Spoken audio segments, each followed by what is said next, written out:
ಹಿಂದೂಗಳ ಪವಿತ್ರ ತಾಣ ಅಯೋಧ್ಯೆಯಲ್ಲಿ ರಾಮ ಮಂದಿರ ನಿರ್ಮಾಣ ಕಾರ್ಯ ಭರದಿಂದ ಸಾಗ್ತಾ ಇದೆ. ನೆಲಮಹಡಿಯ ಕಾಮಗಾರಿ ಪೂರ್ಣಗೊಂಡಿದ್ದು ಜನವರಿ 22ನೇ ತಾರೀಕು ಉದ್ಘಾಟನೆಗೆ ಸಿದ್ಧವಾಗಿದೆ. ಇನ್ನು ರಾಮ ಮಂದಿರ ಆವರಣದ ನಕ್ಷೆಯನ್ನ ಕೂಡ ಬಿಡುಗಡೆ ಮಾಡಲಾಗಿದೆ. ಅಯೋಧ್ಯೆಯ ಮರು ಇತಿಹಾಸ ಸೃಷ್ಟಿ ಬಗ್ಗೆ ನ್ಯೂಸ್ ಫಸ್ಟ್ ಇಂಚಿಂಚು ಮಾಹಿತಿಯನ್ನ ಹೊತ್ತು ತಂದಿದೆ.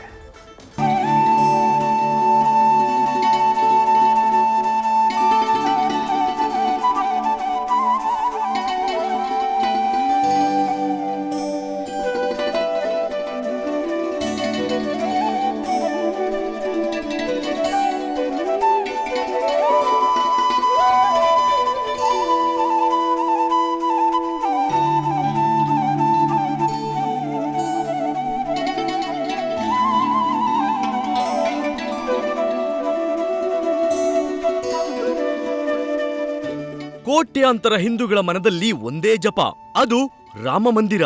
ಅಯೋಧ್ಯೆಯಲ್ಲಿ ಭವ್ಯವಾದ ರಾಮ ಮಂದಿರ ತಲೆ ಎತ್ತಿದ್ದು ಮೊದಲ ಹಂತ ಪೂರ್ಣಗೊಂಡಿದೆ. ಜನವರಿ 22ರಂದು ತಳಮಹಡಿಯಲ್ಲಿರುವ ಗರ್ಭಗುಡಿಯಲ್ಲಿ ರಾಮ್ಲಲ್ಲಾ ಬಾಲ ವಿಗ್ರಹ ಪ್ರಾಣ ಪ್ರತಿಷ್ಠಾಪನಾ ಕಾರ್ಯಕ್ರಮ ನಡೆಯಲಿದೆ. ಈ ಅಮೃತ ಕ್ಷಣಗಳನ್ನು ಕಣ್ತುಂಬಿಕೊಳ್ಳಲು ಇಡೀ ಭಾರತವೇ ತುದಿಗಾಲಲ್ಲಿ ಕಾದು ನಿಂತಿದೆ. ರಾಮ ಜನ್ಮಭೂಮಿ ಟ್ರಸ್ಟ್ನಿಂದ ರಾಮ ಮಂದಿರದ ನಕ್ಷೆ ಬಿಡುಗಡೆ.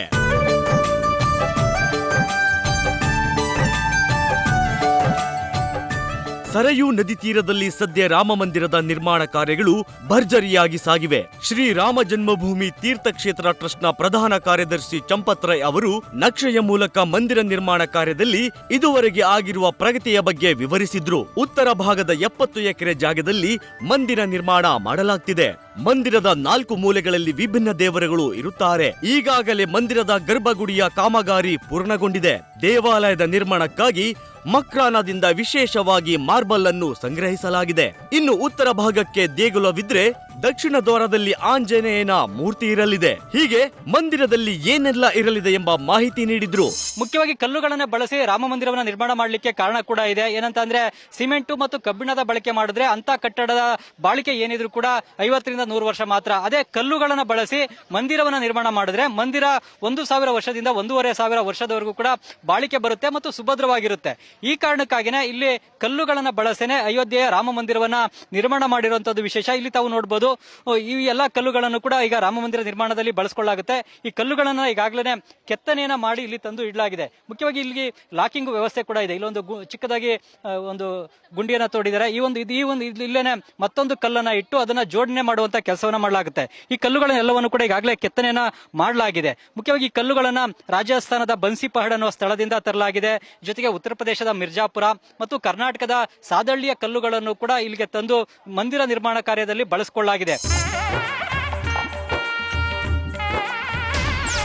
3 ಶಿಲ್ಪಿಗಳಿಂದ ರಾಮಲಲ್ಲಾ ಮೂರ್ತಿಯ ಕೆತ್ತನೆ.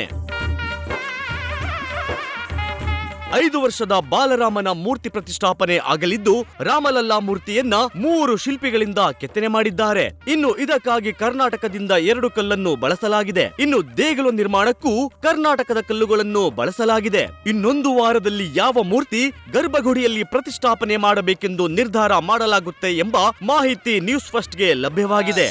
ಯಾವುದು ಹಿಂದೆ ಏನು ನಮ್ಮ ಸಂಸ್ಕೃತಿ ಇದೆ ಅದೇ ಪ್ರಕಾರ ಡಿಸೈನ್ ಮಾಡಿ ಅದನ್ನೆಲ್ಲ ಪ್ರಕಾರನೇ ನಡೀತಿದೆ ಕೆಲಸ. ನೃತ್ಯ ಮಂಟಪ ಅಂತಿದೆ, ಗರ್ಭಗುಡಿ ಇದೆ, ಆಮೇಲೆ ಗುಡುಮಂಟಪ ಅಂತಿದೆ. ಇದೇ ಥರ ಬೇರೆ ಬೇರೆ ಮಂಟಪಗಳನ್ನ ಮಾಡಿದ್ದಾರೆ. ಅದಕ್ಕೋಸ್ಕರ ಏನು ಮಾಡಿದ್ದಾರೆ, ಇದನ್ನ ಮುಂದಿನ ಪೀಳಿಗೆಗೋಸ್ಕರನೂ ಬಿಡಬೇಕು ಅಂತೇಳಿ 1000 ವರ್ಷಕ್ಕೆ ಡಿಸೈನ್ ಮಾಡಿ ಆ ಥರದಗೋಸ್ಕರ ಅದೇ ಥರಕ್ಕೋಸ್ಕರ ಸಿಗುವಂಥ ಕಲ್ಲನ್ನು ಅದನ್ನೆಲ್ಲ ನೋಡಿ ಹುಡುಕಿ ಮಾಡ್ತಾ ಇದ್ದಾರೆ.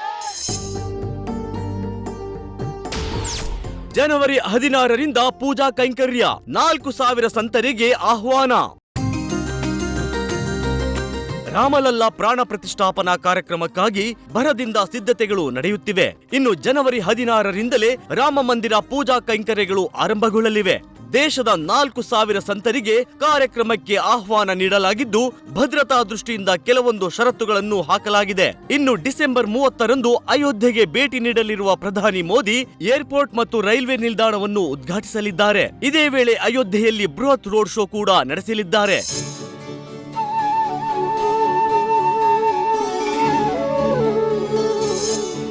ಅದೇನೇ ಇರಲಿ, ಶತಶತಮಾನಗಳ ಬಳಿಕ ಹಿಂದೂಗಳ ಪವಿತ್ರ ತಾಣವಾದ ಅಯೋಧ್ಯೆಯಲ್ಲಿ ಮರ್ಯಾದ ಪುರುಷೋತ್ತಮ ರಾಮನ ಭವ್ಯ ಮಂದಿರ ತಲೆ ಎತ್ತುತ್ತಿದ್ದು, ಇದು ಇಡೀ ಭರತ ಖಂಡಕ್ಕೆ ಹೆಮ್ಮೆಯ ವಿಚಾರ. ಕ್ಯಾಮರಾಮನ್ ರಘು ಜೊತೆ ಚಂದ್ರಮೋಹನ್, ನ್ಯೂಸ್ ಫಸ್ಟ್, ಅಯೋಧ್ಯೆಯ ರಾಮ ಮಂದಿರ ನಿರ್ಮಾಣ ಸ್ಥಳದಿಂದ. ನ್ಯೂಸ್ ಫಸ್ಟ್, ನಿರ್ಭೀತಿಯಿಂದ ನಿಮ್ಮ ಪರವಾಗಿ.